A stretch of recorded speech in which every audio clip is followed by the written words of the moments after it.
Bonjour, cette série de vidéos sur le logiciel de traitement de texte Word a pour but de fournir une synthèse de la matière vue au cours de Bac 1, PP et PS, un support pour les révisions et la réalisation des exercices. Alors commençons par les bases et par l'interface. Donc, Word possède évidemment, comme tout programme, une série de menus, ici en haut de l'écran.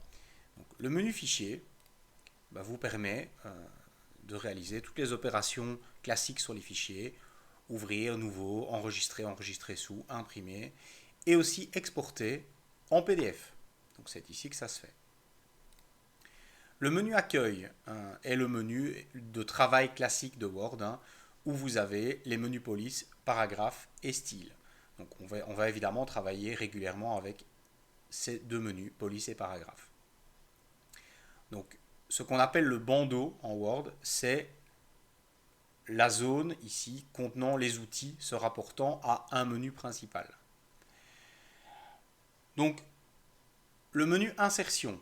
Dans ce menu, nous allons trouver entre autres les tableaux, les images, les formes, voilà, tout ce qu'on peut insérer dans le document, donc des outils d'entête, de pied de page, les numéros de page, les zones de texte, les word art, la dateleur automatique par exemple, les équations et les symboles.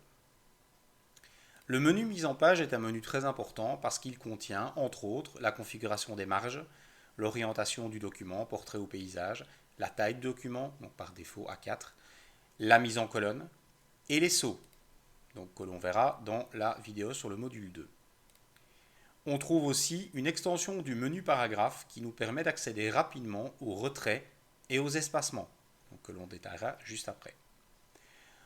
En dernier, je vais parler un peu du menu affichage, dans lequel nous allons trouver plusieurs outils intéressants, dont le zoom, l'affichage en une page ou en plusieurs pages, l'affichage en une page étant intéressant quand on travaille sur le contenu, l'affichage en plusieurs pages étant quant à lui intéressant quand on travaille sur la configuration des pages, notamment avec les sections. Donc on verra ça dans la vidéo aussi sur le module 2. Il y a plusieurs choses à afficher vraiment de manière quasi indispensable quand on veut travailler correctement sur Word. La première chose à afficher, c'est la règle. Donc la règle, si je l'affiche, va me faire apparaître en réalité les marges. Donc on les voit ici, la marge gauche, la marge droite. On a la marge supérieure ou l'entête et la marge inférieure, le pied de page, qu'on voit évidemment maintenant apparaître sur l'écran. On a évidemment l'affichage aussi des retraits, donc qui sont ici représentés par les petites flèches. Et on verra aussi apparaître dans la règle les tabulations, quand on les utilisera plus tard.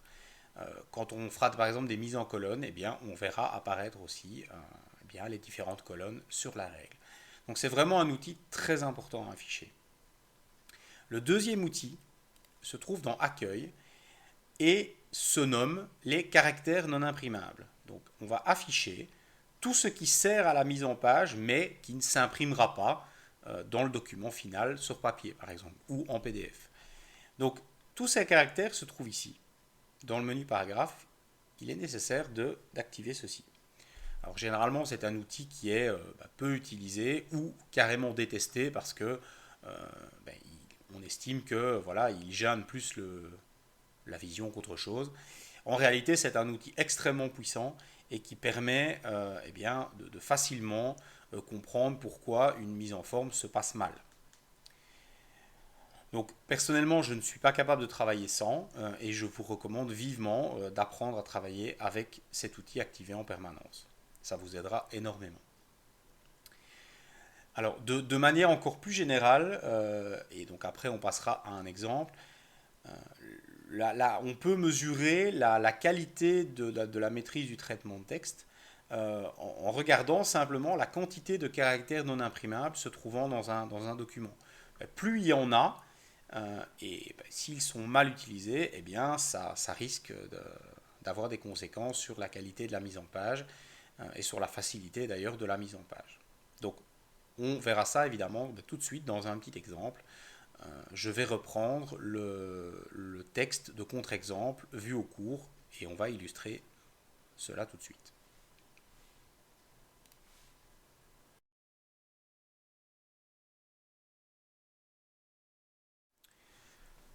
Donc, comme au cours, je vais reprendre le document de contre-exemple parce qu'il me permet très facilement d'illustrer un certain nombre de concepts. Donc on a ici un document a priori assez basique et plutôt bien fait, je dirais. Seulement, on va très vite se rendre compte en l'analysant plus en détail qu'il y a un certain nombre de problèmes dans ce document. Le premier problème que l'on peut remarquer assez rapidement, c'est que le correcteur orthographique de Word indique plusieurs erreurs. Généralement, ici, on se retrouve avec toute une série d'erreurs de grammaire. Alors, en fait, Word attend simplement une majuscule. Donc, pourquoi une majuscule alors que, quand on lit la phrase, on se rend bien compte qu'il n'y a aucune raison d'avoir une majuscule à cet endroit-là. Donc, on va voir pourquoi ces erreurs de grammaire a priori. On constate aussi que les blancs ici entre les paragraphes ne sont pas du tout identiques. Ici, on a un très grand blanc, là aussi, ici beaucoup plus grand, et ensuite plus rien. Ce qui n'est absolument pas normal. Il faut essayer d'équilibrer évidemment le document et d'avoir le même espacement partout. Autre chose que l'on peut constater, ici, l'image est dans la marge. D'accord ? Donc, clairement, là, il y a un souci. Il faut évidemment essayer d'éviter au maximum d'avoir des éléments qui débordent dans la marge. Alors, afin d'illustrer un autre problème, qui est beaucoup moins visible celui-ci, je vais rentrer donc dans l'entête et le pied de page. Donc, je rappelle, il suffit de double-cliquer dans l'entête ou dans le pied de page pour rentrer dedans. Et je vais ici rajouter quelque chose après examen d'informatique. Voilà, je vais rajouter quelque chose. Alors là, normalement, ce qu'il devrait se passer, c'est que mon texte reste sur une ligne. Voilà, a priori, il n'y a aucune raison que mon texte passe à la ligne. Donc, s'il passe à la ligne, ça veut dire qu'entre mes deux blocs de texte, en réalité, il y a quelque chose là qui pose problème. Parce que si c'était bien fait, je pourrais rajouter, dans la mesure évidemment du raisonnable, ici, je pourrais rajouter du texte et normalement, nom, prénom, première PPB ne devrait pas bouger. D'accord ? Si ça bouge, c'est qu'il y a un souci. D'ailleurs, on le voit parce que je peux sélectionner ici quelque chose. Donc ça veut dire que là, il y a quelque chose mais qu'on ne voit pas. D'accord ? Alors, on ne va pas faire durer le suspense plus longtemps. Pour voir le problème, et voir d'ailleurs tous les autres problèmes qu'il y a derrière, on va être obligé donc d'afficher les caractères non imprimables.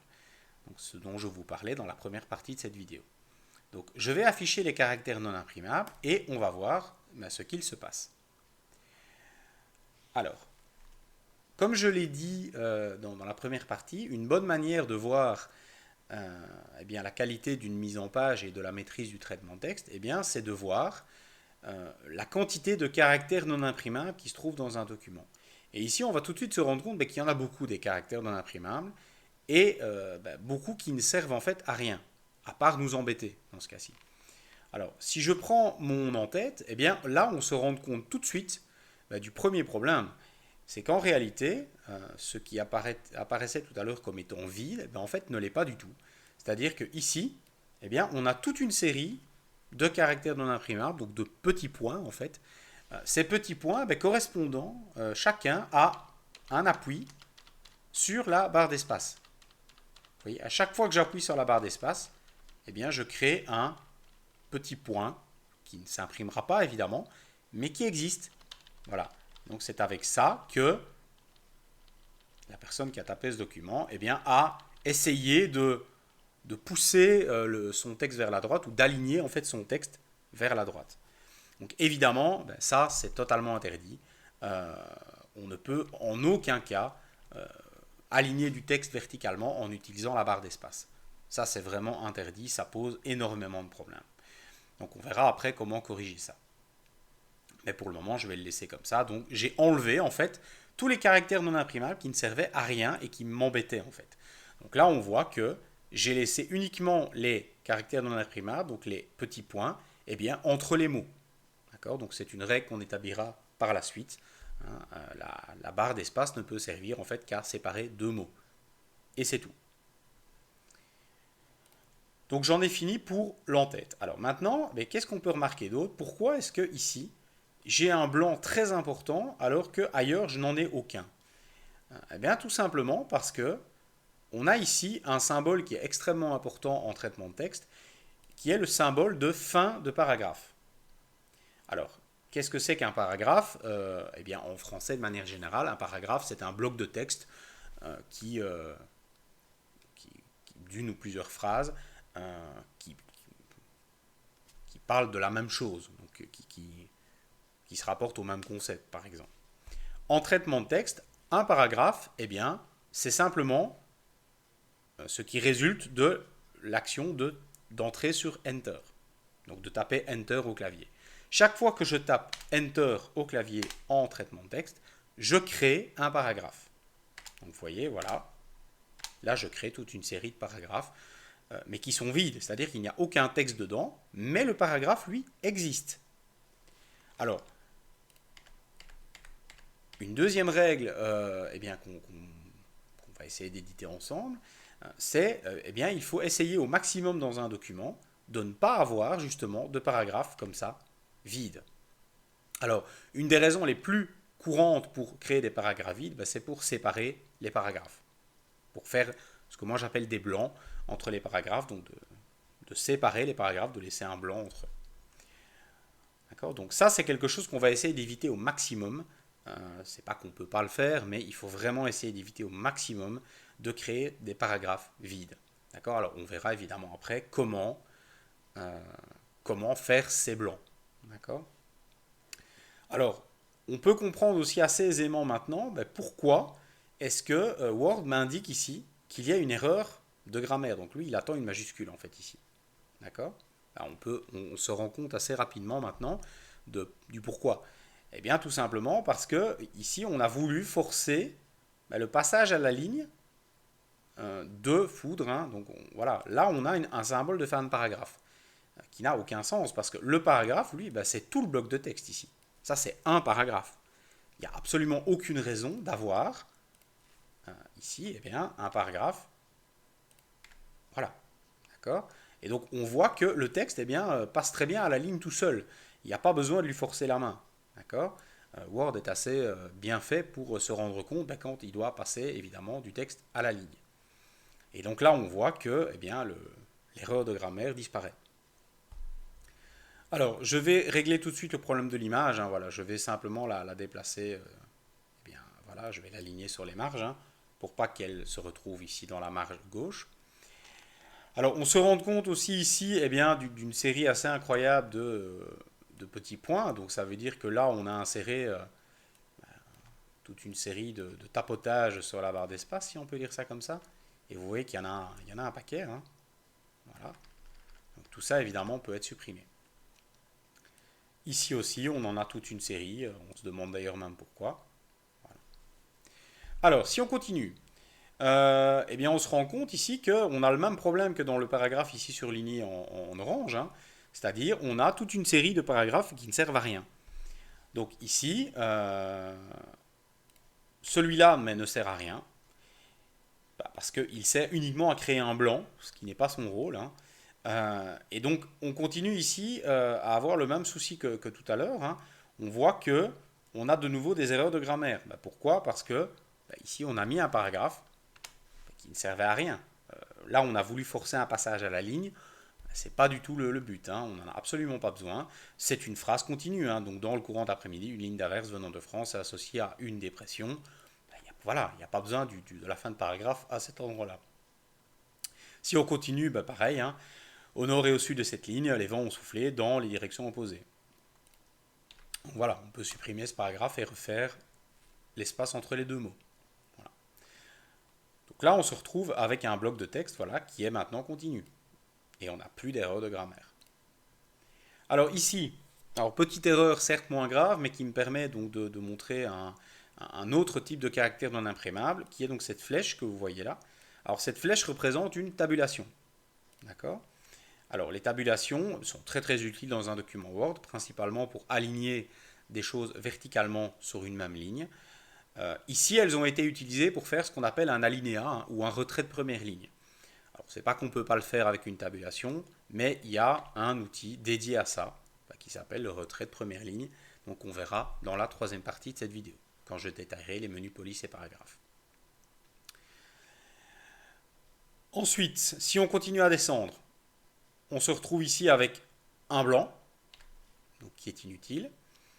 Et ici, on se retrouve avec la même situation que tout à l'heure, c'est-à-dire qu'on a utilisé, en fait, pour aligner cette image à droite, on a utilisé plusieurs outils, mais qui en fait ne sont pas les bons. Donc on a utilisé dans un premier temps une tabulation, pour essayer de pousser au maximum le texte vers la droite, d'accord. Et comme ce n'était pas suffisant, eh bien on a rajouté toute une série de petits points avec la barre d'espace pour essayer d'arriver à droite, d'accord. Évidemment, il y a beaucoup plus simple que ça. C'est évidemment pas la bonne méthode. Voilà. Donc, voilà le document, je dirais, nettoyé. C'est-à-dire qu'on voit que c'est pas forcément parfait, évidemment. Maintenant, il faut le corriger. Mais en termes de mise en page, eh bien, on voit qu'on a nettement moins de caractères non imprimables dans le document. D'accord. On n'a plus de paragraphes inutiles, on n'a plus de lignes de petits points un peu partout. Voilà. Donc, c'est ça que je voulais dire tout à l'heure par, c'est là qu'on peut voir la qualité d'une mise en page, c'est moins on a finalement de caractères non imprimables, mieux c'est. Et ici, tous les caractères non imprimables, eh bien, ont un rôle, ils sont nécessaires à la mise en page. D'accord? Donc, dans la dernière partie de cette vidéo, eh bien, je vous propose de corriger en fait ce document et eh bien, dans un même temps de commencer à détailler les menus police et paragraphes.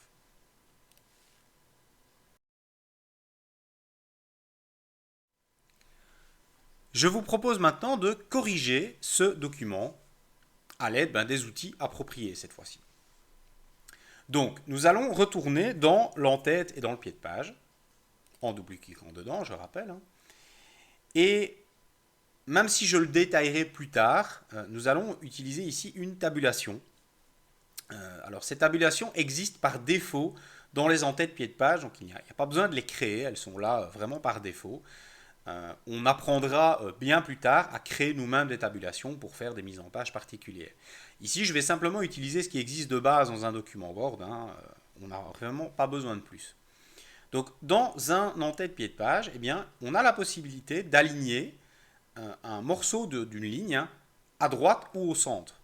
Alors, comment on va faire ça? Eh bien, de manière très simple.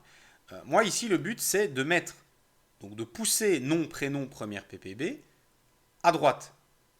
Eh bien, pour ce faire, je vais simplement tapoter 2 fois la touche tabulation du clavier. Donc, la touche tabulation du clavier, ce sont 2 petites flèches qui vont en sens contraire, qui se trouvent généralement au-dessus du caps lock.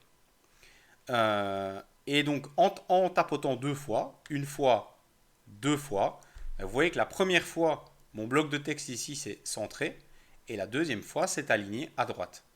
Alors, quelle est la différence par rapport à tout à l'heure? Eh bien, c'est que si je veux rajouter, par exemple, quelque chose, par exemple ici, voilà, je rajoute ça, vous voyez que ça ne bouge plus. Alors évidemment, dans la mesure des raisonnables, si je continue à taper, à un moment, ça finira par passer à la ligne, forcément. Mais là, on voit que je peux légèrement adapter mon texte, ça ne bouge pas. Donc je pourrais, par exemple, augmenter légèrement la taille de police, ça ne poserait pas de problème, par exemple. D'accord? Voilà. Ça, c'est pour l'entête. Alors ici, si je voulais être tatillon, je pourrais dire oui, que le texte est fort collé sur le bas de l'entête. D'accord. Alors tant qu'on y est, eh bien, je peux vous montrer ça aussi. On peut tout à fait, vous voyez, déterminer le blanc qui se trouve entre le haut de la page et le texte. Vous voyez qu'ici, on a mis 2 cm, ce qui est beaucoup trop. Voilà, je peux tout à fait le remonter. D'accord. Et fermer mon en-tête. Alors, quelque chose qu'on va régler assez rapidement aussi, comme ça c'est fait, c'est ce dont je vous parlais tout à l'heure, ce sont les blancs entre les paragraphes. Donc, je vous ai dit tout à l'heure que ça, eh bien, on allait à partir de maintenant éviter, ou carrément ne plus le faire. Vous allez me demander, oui mais ok, mais comment on fait? Eh bien, pour faire des blancs entre les paragraphes, eh bien ici on va tout sélectionner. Et on va aller soit dans paragraphe, soit, il y a plus facile encore, c'est d'aller dans mise en page. Et là, on a une notion d'espacement. Alors, espacement de quoi? Eh bien, de paragraphe, vu qu'on est dans le menu paragraphe. Et donc, on a la possibilité de faire des espacements avant le paragraphe et après le paragraphe. D'accord? Alors, moi, ça me semble beaucoup plus logique de faire les blancs, donc les espacements de paragraphe, après, étant donné que quand je fais ici Enter, ben, je mets un blanc en dessous du paragraphe d'où je viens. D'accord? Donc je vais faire la même chose. Je vais tout sélectionner avec un petit CTRL 1, hein, pour ceux qui ne savent pas. Et je vais faire un blanc après le paragraphe. Alors un blanc de combien? Eh bien, par pure facilité, moi j'ai l'habitude de faire clic, clic, clic. Voilà. Alors, vous voyez que chaque fois que je clique, j'incrémente de 6. Alors, 6 points, c'est bien. Bon, moi, ça me semble un peu peu. Donc, moi, j'ai vraiment l'habitude de faire 12 points, parce qu'il suffit de cliquer 2 fois. Voilà. Alors maintenant, si vous avez envie de taper 10, vous pouvez le faire, hein. Il n'y a pas de problème, mais là, il va falloir le taper. Moi, j'aime bien faire clic, clic, et j'ai 12 points. Voilà. Donc là, je me retrouve avec un blanc identique partout. Voilà. Et vous voyez que je n'ai aucun caractère non imprimable supplémentaire. Je fais des mises en forme maintenant sans rajouter des caractères non imprimables. D'accord? Mes paragraphes eh bien, correspondent à du texte. Je n'ai pas de paragraphe vide. Alors, autre correction que l'on peut faire. Je ne sais pas si vous vous rappelez, mais tout à l'heure, on avait ici créé un alinéa. D'accord? Alors, où va se trouver cet alinéa? Eh bien, lui, on va aller le chercher dans paragraphe. D'accord? Alors, je vais sélectionner mes 3 paragraphes, vu que j'avais un alinéa sur les 3 paragraphes. Alors, pour aller chercher l'alinéa, il faut aller dans le menu complet. Donc, tous les menus en Word ont généralement des raccourcis et un menu complet qui se trouve ici. Je vais cliquer dessus. Et là, je vais voir que dans les retraits, alors rassurez-vous, je vais redétailler ça après, mais dans les retraits, vous avez 3 types de retraits. Le gauche, le droit, que je vous montrerai plus tard, et le spécial, d'accord, ou bien, voilà, où on va trouver en fait le retrait de première ligne et le retrait négatif, encore une fois, que j'illustrerai tout à l'heure. Ici, moi, ce que je vais avoir besoin, c'est le retrait de première ligne, ou alinéa, et voilà, je vais mettre par exemple 1,5. Voilà. Donc, vous remarquerez aussi que mes 12 points, ils sont là, hein, espacement après de 12 points. D'accord? Voilà. Alors, enfin, eh bien pour terminer cette correction et avoir un document propre, je vais simplement corriger cet alignement. Donc, je ne sais pas si vous vous rappelez tout à l'heure, mais l'image avait été alignée à droite d'une manière fort peu adaptée. Comment simplement aligner quelque chose à droite? Eh bien, on va utiliser les alignements de paragraphes, hein, qui sont au nombre de 4, hein, qui se trouvent ici. Donc vous avez l'alignement gauche, centré, droit et justifié. D'accord? Justifié, j'en reparlerai après. Ici, je vais simplement aligner mon image à droite. Voilà, il n'y a rien de plus à faire. Pas besoin de venir ici rajouter toute une série de caractères, hein, c'est totalement inutile. D'accord? Dernière petite chose que l'on peut remarquer, et on en aura fini avec cette correction, ici on a des trous. D'accord? Alors pourquoi on a des trous? Alors c'est pas grave, hein. Euh, il est inutile d'essayer de corriger en rajoutant des caractères pour que ça tombe bien. En fait, le problème vient du justifié. Donc le justifié, hein, brièvement, c'est ce qui, comme vous voyez ici, aligne le texte à gauche et à droite en même temps. Donc en fait, on colle le texte aux marges. D'accord? Alors, comment on corrige ça? Eh bien, ça vient simplement du fait qu'on a une image ici. Et comme Word ne coupe pas les mots, et à un moment, il n'y arrive plus. Donc, qu'est-ce qu'il faut faire pour corriger ça? On va simplement regarder. On va, voilà, essayer de jouer un peu sur l'image, hein, en l'agrandissant un petit peu. Voilà, on va finir par avoir un blanc qui se réduit. Donc, il faut simplement jouer sur l'image. Alors, il y a une autre façon de corriger ça, c'est la coupure des mots automatique que l'on verra dans le module numéro 2. D'accord? Mais pour le moment, on va se limiter à cette solution. Donc voilà pour la correction du petit contre-exemple. Donc je vous propose maintenant de passer dans une analyse plus détaillée des menus police et paragraphe et donc de tout ce qu'ils proposent comme option.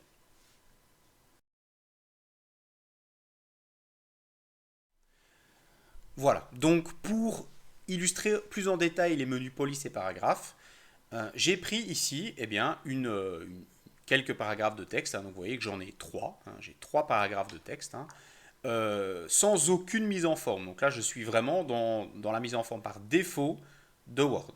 D'accord? Alors, on va commencer par le menu police. Alors, le menu police, eh bien, pour utiliser le menu police, en fait, on va être obligé, contrairement au paragraphe, de sélectionner quelque chose. D'accord? Donc, si par exemple, j'ai envie de changer quelque chose à ce paragraphe, ben, je vais devoir le sélectionner. Si j'ai envie, par exemple, de ne m'occuper que de ces quelques mots, je vais les sélectionner.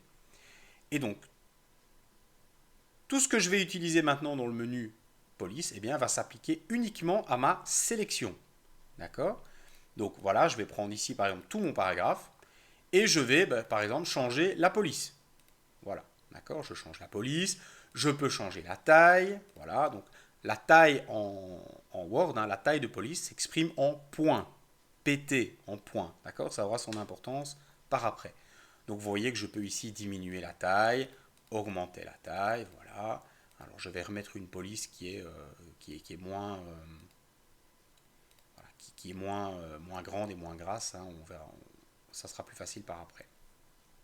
Donc la police, la taille de police. J'ai évidemment les outils vraiment classiques, hein, le gras, l'italique, le souligné, d'accord, le barré, l'exposant ou l'indice, ici, d'accord.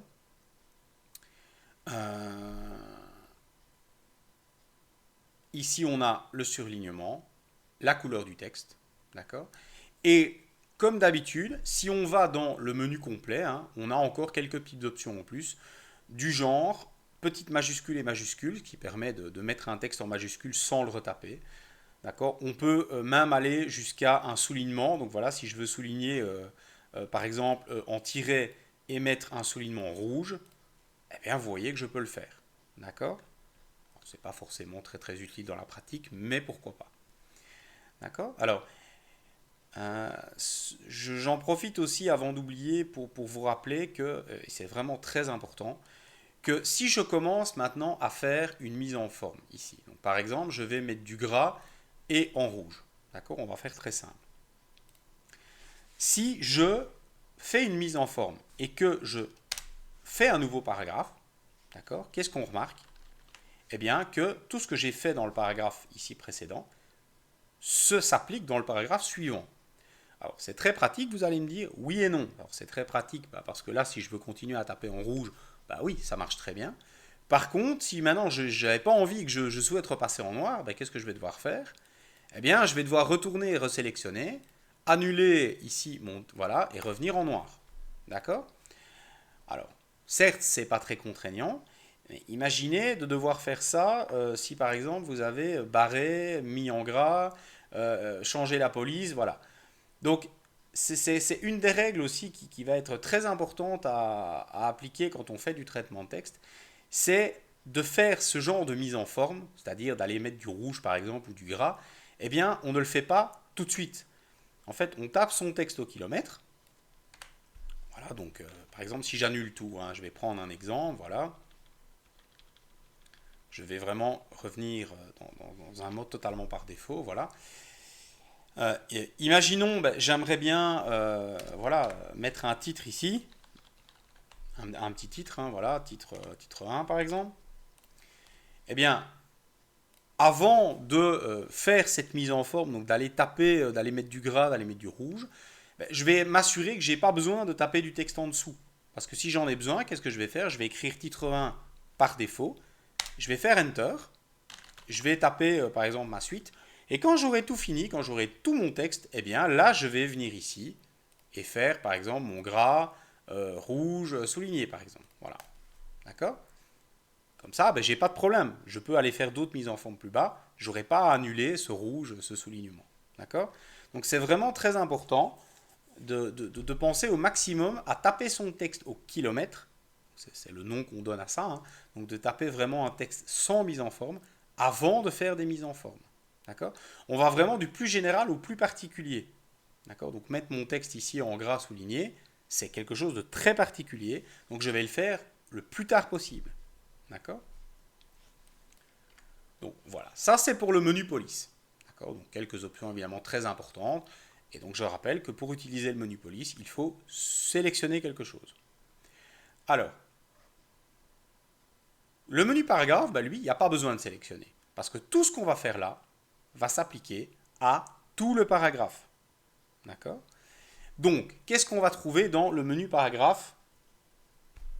Ici, au niveau des raccourcis. Puis on ira voir dans le menu principal. Donc, on va trouver les listes à puces, listes numérotées, listes à plusieurs niveaux. Donc ça fera l'objet d'un cours, je pense, quasiment dédié.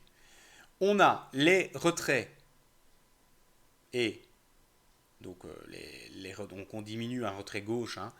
Donc le retrait gauche, on le diminue ou on l'augmente. Donc exemple, voilà, je vais faire un retrait gauche, hein, vu que c'est à gauche du paragraphe, ou je vais annuler le retrait. D'accord? Alors ici, on a le fameux caractère non imprimable hein, qui doit être toujours actif. On a ici les 4 types d'alignement de paragraphe. Donc là, je suis aligné à gauche, centré, à droite, donc je colle à droite, et justifié. Donc justifié, j'aligne en fait à gauche et à droite en même temps. Je colle le texte aux marges. D'accord? Alors, on a ici la trame de fond, la bordure. Ça, j'en parle après, de manière plus détaillée. Je vais aller maintenant voir dans le menu avancé ce que je vais trouver. Alors, qu'est-ce qui est très important à connaître là-dedans?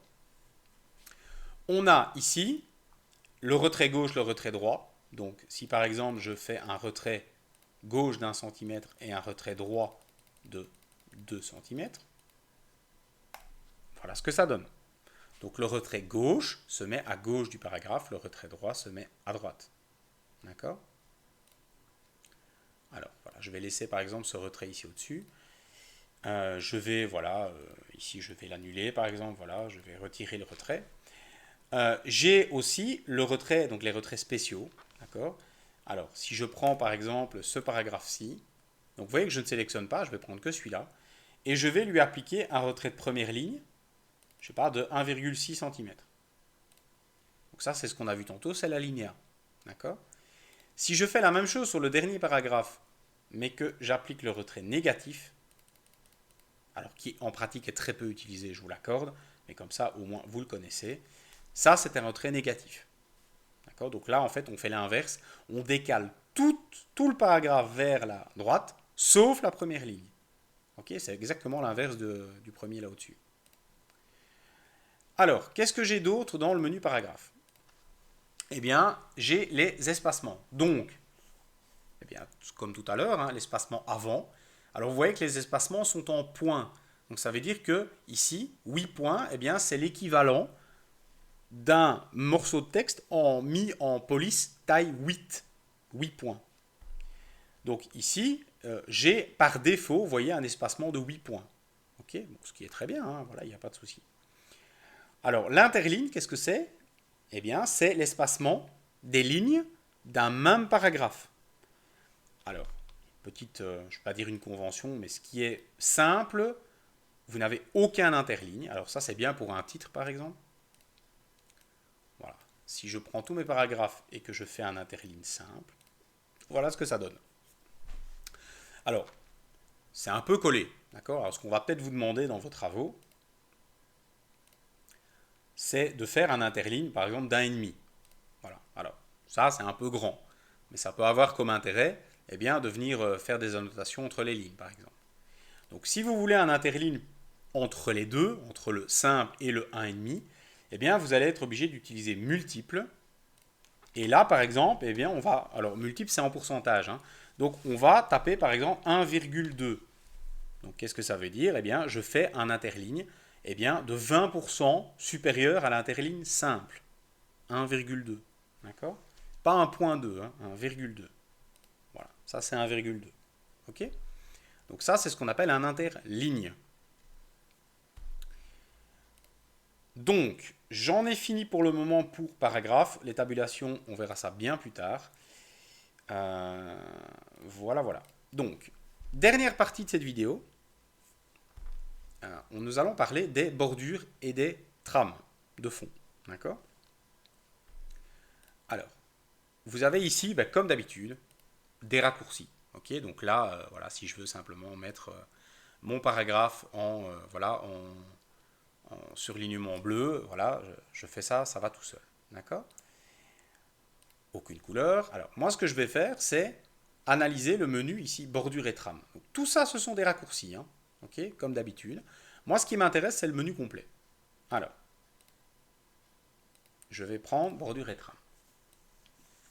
Alors, bordure et trame, comment ça marche? Eh bien, on a trois onglets. Bordure, bordure de page, que l'on verra dans le module 2, et trame de fond. Donc ça, je m'en occupe pas maintenant. Je vais m'occuper de bordure. Alors, par exemple, je vais faire un titre ici au-dessus. D'ailleurs, vous voyez que j'ai créé un titre, je récupère les retraits, hein, ok, parce que je viens d'un paragraphe qui en avait. Donc là, qu'est-ce que je vais faire? Comme c'est un titre, voilà, je vais supprimer les retraits que j'avais réalisés tout à l'heure. Voilà. Donc,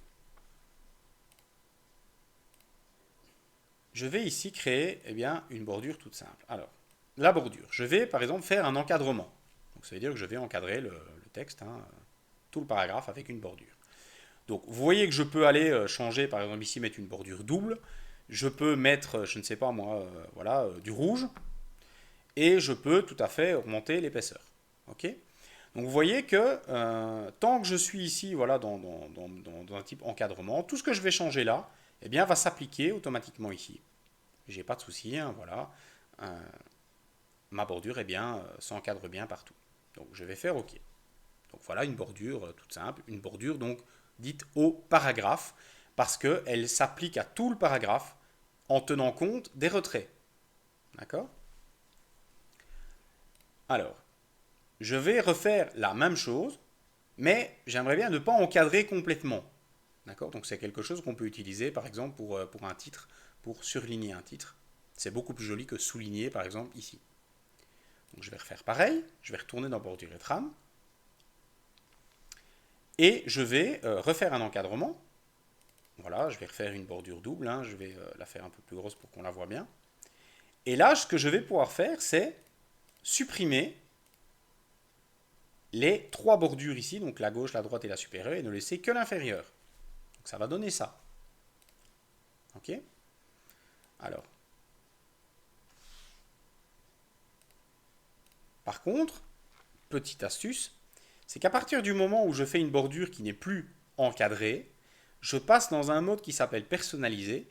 Et là, il ne faut pas oublier une petite chose, c'est que si je veux modifier cette bordure, donc exemple, je vais la mettre en rouge, vous voyez que ça apparaît ici, mais pas du tout dans l'aperçu. Donc ça veut dire que si je fais OK comme ça, il ne va rien se passer. Donc là, ce qu'il faut faire, si vous voulez modifier quelque chose ici, il faut absolument recliquer sur la bordure dans l'aperçu pour que la modification s'applique. D'accord? Alors, autre chose que l'on peut remarquer avec les bordures, c'est que si je fais Enter et que je continue à taper du texte, tant que les paragraphes ont les mêmes retraits et qu'ils sont continus, ils vont s'ajouter finalement à la bordure de paragraphe. D'accord? Là, j'encadre tous les paragraphes qui sont contenus dans ma bordure. Par contre, si je viens changer ne fût-ce qu'un tout petit peu le retrait, par exemple, de ce paragraphe-ci, je vais mettre 1,1 par exemple, et bien là, qu'est-ce qu'on voit? La bordure se dissocie, hein, parce que les retraits ne sont plus les mêmes. D'accord? Alors, il existe un autre type de bordure, donc là je vous ai montré les bordures au paragraphe, maintenant il existe des bordures qu'on appelle au texte. Alors, je vais refaire un autre titre. Voilà. Donc vous voyez que je me retrouve de nouveau avec mes retraits, hein, comme tout à l'heure. Donc là, ce que je vais devoir faire, c'est aller aligner ici mon retrait de première ligne. Voilà. Je vais faire un autre type de bordure. Et donc ce coup-ci, je vais sélectionner mon texte. Je vais retourner dans bordure et trame. Je vais faire encadrer. D'accord?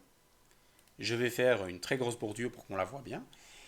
Et là, quelque chose de très important, quelque chose à laquelle il faut faire attention, c'est qu'à partir du moment où je sélectionne mon texte, je vais pouvoir ici appliquer soit au paragraphe, donc faire ce que j'ai fait tout à l'heure, hein, Voilà.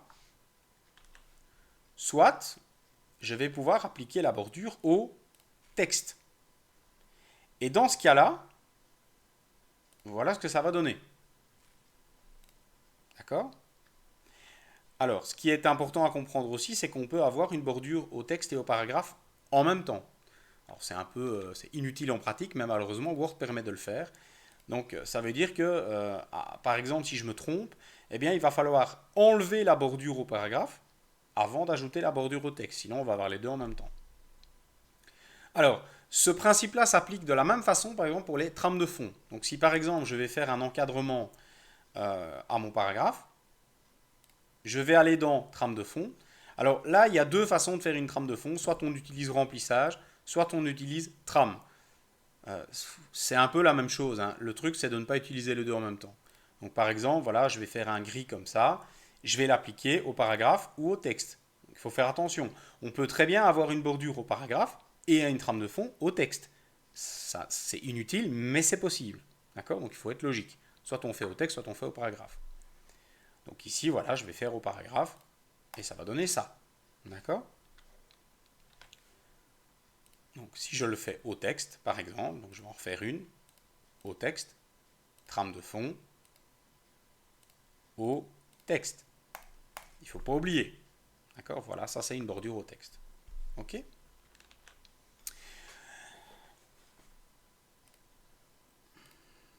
Je pense avoir fait le tour. Donc, bordure de page, on verra ça dans le module numéro 2, hein, donc c'est pas pour maintenant. Euh, et bien voilà, je vous souhaite un excellent travail sur cette première partie du cours. Et eh bien à bientôt pour la vidéo suivante. Bon travail!